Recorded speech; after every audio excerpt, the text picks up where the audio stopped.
Je m'appelle Andrea, j'ai un institut de beauté sur Martigues dans les Bouches-du-Rhône depuis 2008.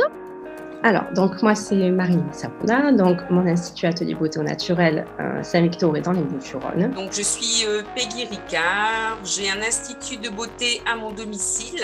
Moi je m'appelle Aurélie, j'ai 27 ans, donc j'ai un institut, ça va bientôt faire 5 ans que je l'ai. Je m'appelle Charlène, donc j'ai un institut de beauté que j'ai créé il y a 4 ans et demi.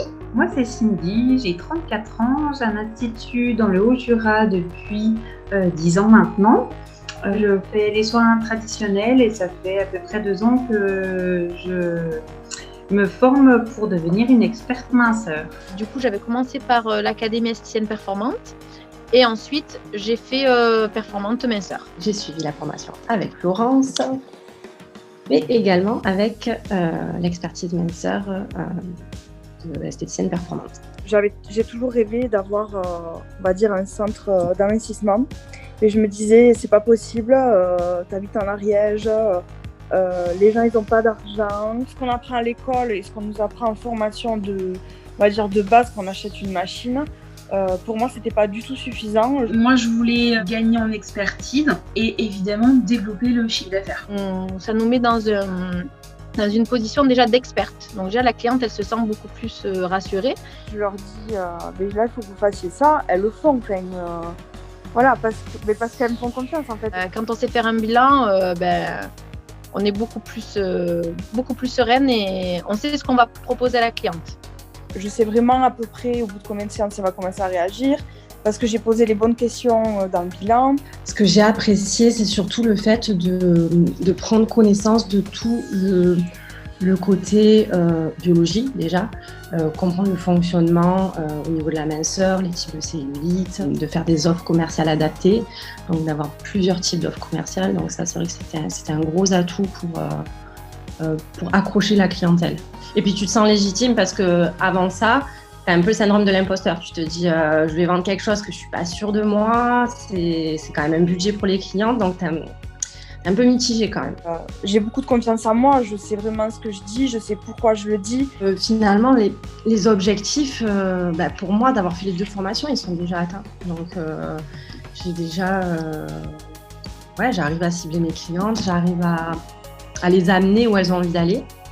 Ça m'a apporté de la confiance en moi et puis du coup aller plus loin, on se sent plus experte au niveau de la cliente parce qu'elle voit qu'on va chercher plus loin, que la cure elle est personnalisée et qu'on adapte vraiment à chacun la cure selon les besoins et selon leur mode de vie, ce qu'elles font à côté ou ce qu'elles font pas justement, et qu'on peut vraiment personnaliser la cure et adapter vraiment le nombre de séances selon le bilan qui a été établi. Avec la cure qu'on va lui proposer, on est sûr dans tous les cas qu'elle aura des résultats, que c'était pas forcément le cas avant les formations. Ce que j'ai aimé et ce que j'ai intégré de suite, c'est la partie commerciale.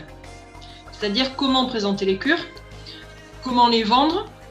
J'ai fait des grands posters avec plusieurs types d'amincissement qu'on peut faire et tout dans toutes les cabines. Je communique différemment, je communique beaucoup plus. Si tu te formes pas, déjà tu parais pas professionnel et puis tu peux pas répondre aux attentes des clientes qui viennent en minceur. De toute façon, les formations, c'est toujours bon à prendre, même si on peut pas être toujours très bonne dans tout.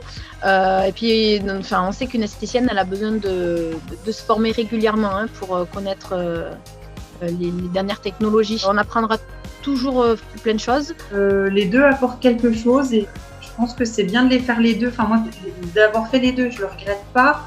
Donc, c'est vrai que de fusionner les 2, c'est bien plutôt que de faire une partie chez l'une, une partie chez l'autre, que ce soit les 2 ensemble, c'est bien.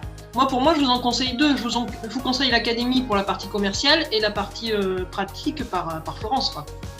Pour moi, les 2 formations sont vraiment complémentaires. Maintenant, au mois d'octobre, j'ai fait mon meilleur mois depuis mon ouverture, depuis 11 ans. J'ai atteint mes 10 000 € toute seule.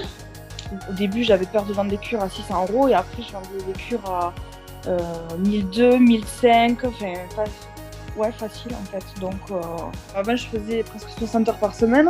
Maintenant, j'en fais 40. La plus grosse cure que j'ai vendue, c'était 2500 € en séance. et les produits calés derrière. Ouais, ça montait à 3 000 à peu près. En moyenne, ce que je faisais par mois l'été, là, je le fais tous les mois, toute l'année. Honnêtement, si je dis les 2 formations, je dirais en moins d'1 an, ça a été rentable. La satisfaction de voir les clientes contentes des résultats et puis se sentir mieux dans leur corps, ça n'a pas de prix. Donc, moi, je dirais de foncer parce que ça apporte que du plus. Il faut se donner les moyens d'investir, même si on n'a pas trop les moyens, justement, pour pouvoir évoluer. Est-ce que tu as envie de rester juste une esthéticienne qui fait de la minceur ou est-ce que tu as envie de devenir une vraie experte minceur ?